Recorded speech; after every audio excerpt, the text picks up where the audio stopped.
Son vaxtlar Azərbaycanda baş verən güclü yağışlar, qəfil daşqınlar və sel hadisələri artıq adi hava dəyişiklikləri deyil. İnsanlar bir neçə saata küçələrin çaya çevrildiyini, yolların dağıldığını, kəndlərin su altında qaldığını görür. Bəzən aylıq yağıntı norması bircə günə düşür. Vəziyyət belədir. Sual yaranır, nə baş verir? Bu sadəcə təbiətin növbəti şıltaqlığı, yoxsa nəsə daha ciddi hadisələrin müjdəçisidir? Cavab təəssüf ki, ikinci seçimə daha yaxındır. Planetin iqlim sistemi dəyişir və Azərbaycan da bu dəyişikliklərin ən həssas bölgələrindən birinə çevrilməkdədir. İlk baxışda yağış sadə təbiət hadisəsi kimi görünür. Buluddur, yarandı, yağış yağdı və keçdi. Amma müasir iqlim şəraitində bu proses artıq əvvəlki kimi işləmir. Atmosfer isinib. Hər bir əlavə istilik dərəcəsi havanın daha çox su buxarı saxlamasına səbəb olur. Alimlər hesablayıblar ki, temperatur hər bir dərəcə artdığında atmosfer təxminən 7% daha çox rütubət saxlayır. Bəs bu nə deməkdir? Bu o deməkdir ki, buludlar artıq əvvəlkindən daha ağırdır.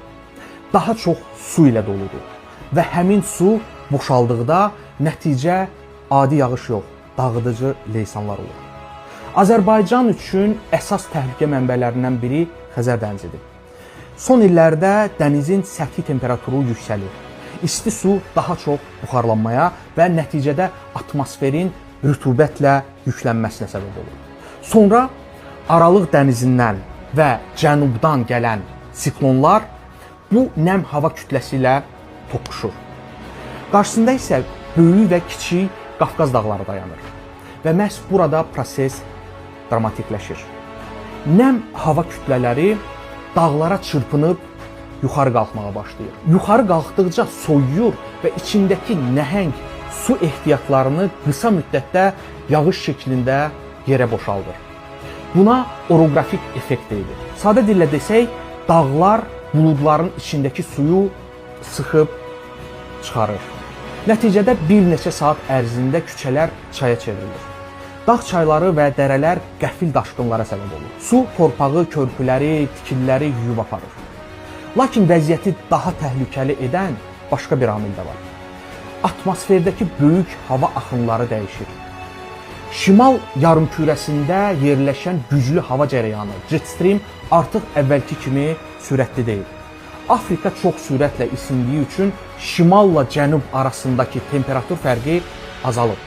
Bunun nəticəsində hava sistemləri bir bölgənin üzərində daha uzun müddət qala bilir.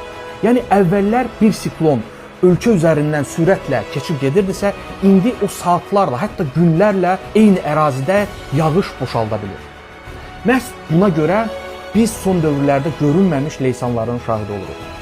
Bəziləri bu hadisələri Sakit Okeanda formalaşmaqda olan El Niño iqlim fenomeni ilə əlaqələndirir. Doğrudur, El Niño bütün planetdə hava sistemlərinə təsir göstərir və qlobal isinməni gücləndirə bilir. Amma Azərbaycandakı leysanların əsas səbəbi birbaşa El Niño deyil. Əsas səbəb daha dərindir. Planet isinib, dənizlər isinib, atmosfer daha çox enerji və daha çox rütubət toplayır. Və Qafqazın mürəkkəb relyefi bu enerjini təhlükəli hava hadisələrinə çevirir. Ən qorxulusu isə odur ki, alimlər gələcəkdə belə hadisələrin daha da güclənəcəyini proqnozlaşdırırlar. Çünki qlobal isinmə dayanmır, davam edir. Bu isə o deməkdir ki, gələcəkdə daha güclü leysanlar, daha qəfil daşqınlar, daha dağıdıcı sellər mümkündür. Təəssüf. Bəs nə etməli?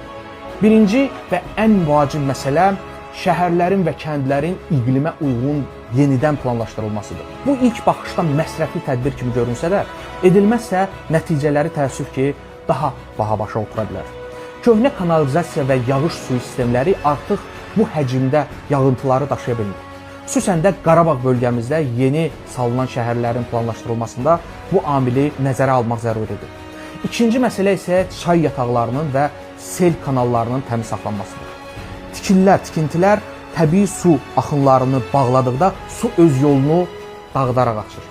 Üçüncü məsələ erkən xəbərdarlıq sistemlərinin gücləndirilməsidir. Bunun üçün yerli icra orqanlarının təlimatlandırılması, xüsusi mülki müdafiə mobil tətbiqlərinin və ya təcili mesaj sistemlərinin yaradılması lazımdır. İnsanlar təhlükə barədə saatlar əvvəl xəbərdar edilməlidirlər. Yeri gəlmişkən, Avropada Ukrayna müharibəsi ilə bağlı artıq belə xəbərdarlıq sistemləri tətbiq edilir. Həftə 8-dən 9 belə görürsən, bütün telefonlar anidən başladı zəngilə vurmağa.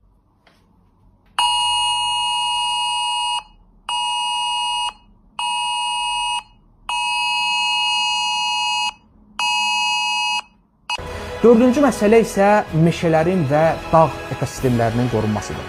Meşələr torpağı saxlayır, selin sürətini azaldır və torpağın eroziyasını zəiflədir. Unutmamalıyıq ki, biz artıq yeni iqlim dövrünə daxil olmuşuq. Bu hadisələr təsadüfi deyil. Gələcəkdə iqlim dəyişikliklərinin ismarıcılarıdır. Diqqətiniz üçün minnətdarım.